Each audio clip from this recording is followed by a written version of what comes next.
تو رمضان میں ایک کام عبادت، جیسے ہم تراویح پڑھتے ہیں تو عام دنوں سے کئی گنا زیادہ نماز کی تعداد ہو جاتی ہے. تو نبی نے 4 کام تو کیے لیکن 2 کو بہت زیادہ فوکس کیا ہے. ایک، نماز کی بہت زیادہ کثرت. تو رمضان میں جتنا ٹائم آپ کے پاس رہ گیا ہے نماز کی مقدار، بولو بھائی، بڑھا دیں، اور یہ عزم کر لیں پورے سال انشاءاللہ نماز کی پابندی کرنی ہے. جرمانہ رکھیں اپنے اوپر. جب تک انسان اپنے آپ کو سزا نہیں دیتے نا، انسان کا بچہ بنتا نہیں ہے. دنیا میں کوئی بھی نہیں انسان کا بچہ بنتا شرافت سے. یہ دور شر اور آفت کا ہے، شرافت کا نہیں ہے. خود سزا دے اپنے آپ کو. فجر کی نماز جس دن رہ جائے اس دن ناشتہ گول، ناشتہ نہیں کرنا اس دن. دوسرا کام جو بہت زیادہ نبی نے رمضان میں کیا ہے، حضرت عائشہ رضی اللہ تعالی عنہا فرماتی ہیں رمضان میں آپ صلی اللہ علیہ وسلم سخاوت کا دریا بن جایا کرتے تھے. قرآن بار بار ذکر کرتا ہے کہ ہمارے نیک بندے خرچ کرتے رہتے ہیں. اتنا ذکر کیا قرآن نے کہ صحابہ پوچھتے تھے کہاں خرچ کریں، غریب کیسے خرچ کرے. اتنی ترغیب دی، پورے باغ آ کے صحابہ نے صدقہ کر دیے. جہاں نماز کا ذکر وہیں اللہ نے صدقے کا ذکر کیا. ماہرین معیشت اگر یہ آیتیں دیکھیں تو وہ شاید یہ سوچیں کہ صدقے کا تذکرہ اللہ قرآن میں اس لیے ذکر کرتا ہے تاکہ دنیا سے غربت کا خاتمہ ہو جائے، اکنامکلی مسلمان قوم مضبوط ہو جائے. سمجھ رہے ہیں بھائی؟ یہی وجہ ہوگی نا، تاکہ سب دیں اور معیشت میں اعتدال پیدا ہو جائے. یہ وجہ دوسرے نمبر پر ہے، اصل وجہ یہ نہیں ہے. سمجھ رہے ہو کہ نہیں سمجھ رہے؟ یہ اصل وجہ بولو نہیں ہے. اصل وجہ یہ ہے کہ انسان اور بندے کا جو اللہ اور بندے کا جو تعلق ہے نا، اللہ چاہتے ہیں تم یہ ثابت کرو اپنے عمل سے کہ تمہارا مجھ پر ایمان ہے اور تمہیں یقین ہے کہ ایک دن تمہاری مجھ سے ملاقات ہونے والی ہے، اور تم دنیا کو مسافر خانہ سمجھتے ہو اور تم دنیا سے دل نہیں لگاتے ہو. اس کے لیے جب تک روکڑا خرچ نہیں کرو گے مجھے یقین نہیں آئے گا. بہت مشکل ہے بات. اس کے لیے جب تک روکڑا خرچ نہیں ہوگا اللہ کہتے ہیں مجھے تمہارے دعووں پر یقین نہیں آئے گا. اس کی مثال دیتا ہوں میں. ایک کروڑ پتی تاجر آپ کے پاس آیا اور کہنے لگا کہ ایک پلاٹ بک رہا ہے، خرید لے، انویسٹ کر لے، پیسے نہیں ہیں ادھار لے کے ڈال دے. 1 کروڑ کا لے گا، میں تجھے قسم اٹھا کے کہتا ہوں 1 مہینے میں 30-40 لاکھ اس کی قیمت بڑھ جائے گی. پھر نہ بولنا کہ سودا ہاتھ سے نکل گیا.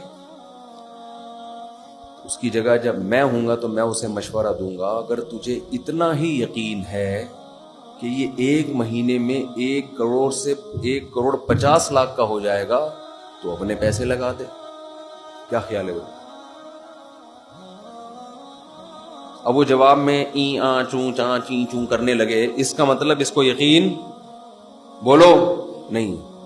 اس کو کسی نے یہ پلاٹ آپ کو پہنانے کا حکم دیا ہے، اس کا کمیشن ہے کہ یار اس کو پہنا دے، یہ سبزی والے بھی اس سے پیسے لے کے بھاگے میں اور پتہ نہیں کون کون یہ خرید لے گا. جس کو یقین ہوتا ہے وہ اپنا سودا جانے دیتا ہے. بعض لوگ کیا کرتے ہیں کہ ہم اسٹیٹ ایجنٹ کو پیسے دیں گے کہ پلاٹ خریدو اور بیچو. تو دے دیں، بہت اچھی بات ہے. لیکن عام طور پہ اسٹیٹ ایجنٹ کیا کرتے ہیں، اور بہت صحیح کرتے ہیں وہ، کیونکہ ان کی جگہ آپ ہوتے تو آپ بھی یہی کر رہے ہوتے.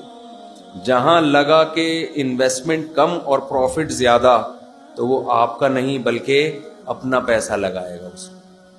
سمجھتے ہو؟ اور جہاں لگا کہ انویسٹمنٹ زیادہ ہے پروفٹ کم ہے، وہاں کمیشن پہ آپ کو وہ پلاٹ پہنا دے گا. اپنا کمیشن رکھ لے گا 2%، 1% جو بھی ہے آپ کو پہنا دے گا وہ.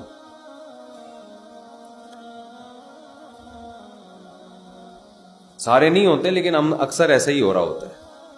جب آپ خود اس کی جگہ ہوتے تو یہی کر رہے ہوتے، تو پھر خود سوچ لو، پھر اس میں کون سی ایسی گھبرانے کی بات. وہ کیوں لگائے گا آپ کے پیسے؟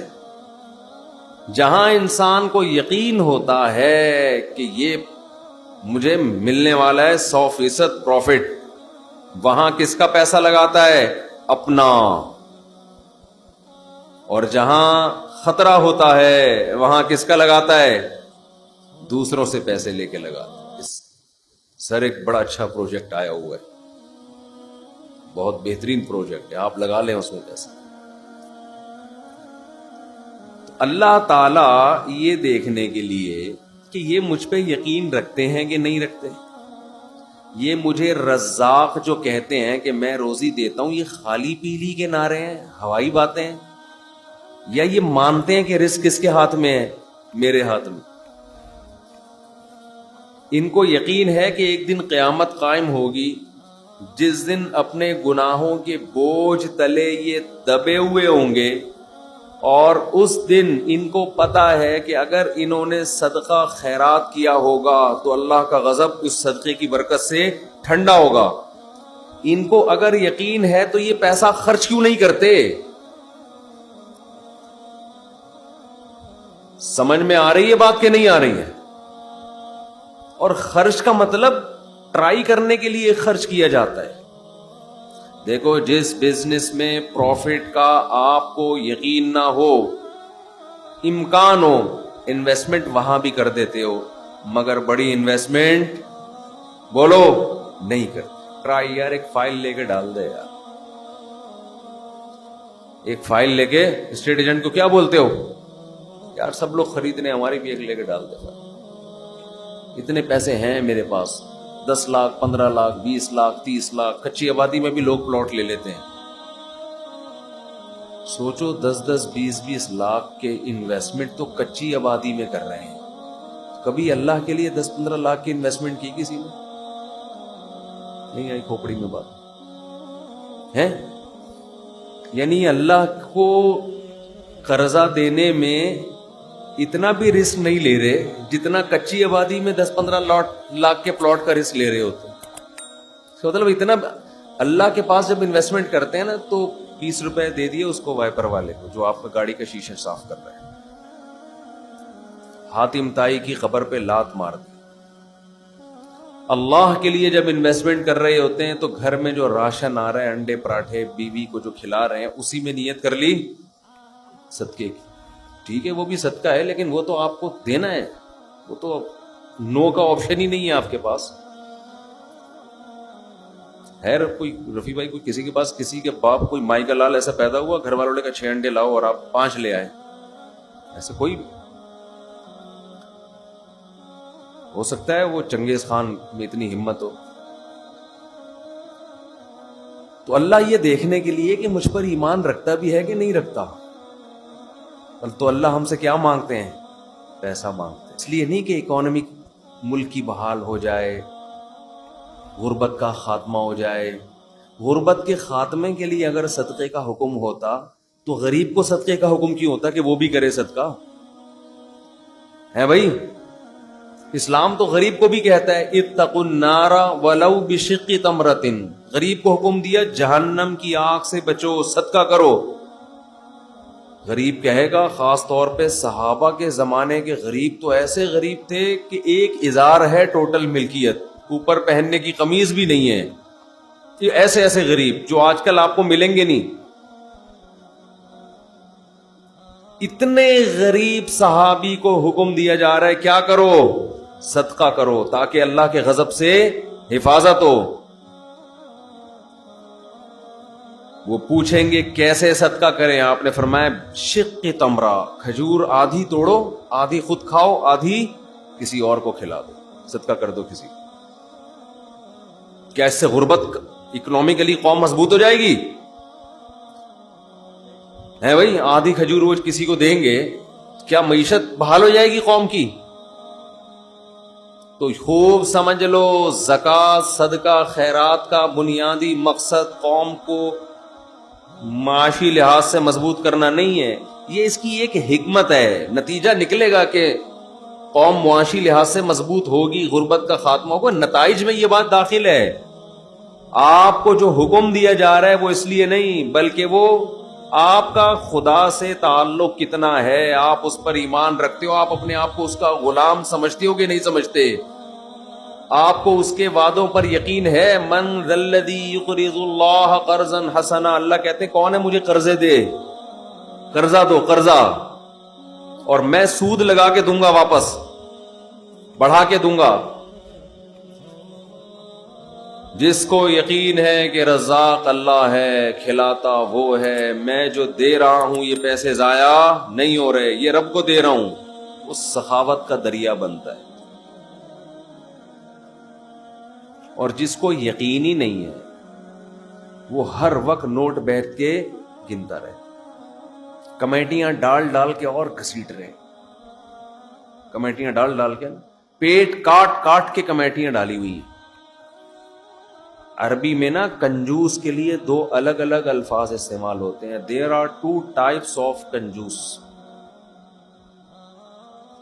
ایک کو بخیل کہتے ہیں اور ایک کو شحیح، شحیح شین اور حلوے والی ہا اور یا اور پھر حلوے والی ہا۔ روزے میں ذرا حلوے والی بات کرنے سے بھی اپنا مزہ ہے۔ تو اس کو کیا کہتے ہیں؟ شحیح۔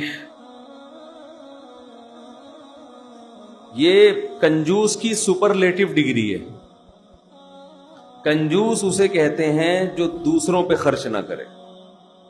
شحیح اتنا بڑا کنجوس جس کمبخت کو اپنے اوپر بھی خرچ نہیں کیا جا رہا اس سے، سمجھتے؟ یہ کنجوس کی وہ قسم ہے جو کمبخت اپنے اوپر بھی خرچ نہیں کرتا۔ 70 سال 80 سال عمر ہو گئی، بینکوں میں پیسے رکھے ہوئے، آڑے وقت میں کام آئے گا۔ تو آڑا وقت تو اب کون، یہ آڑا نہیں تو کون سا وقت ہے یہ؟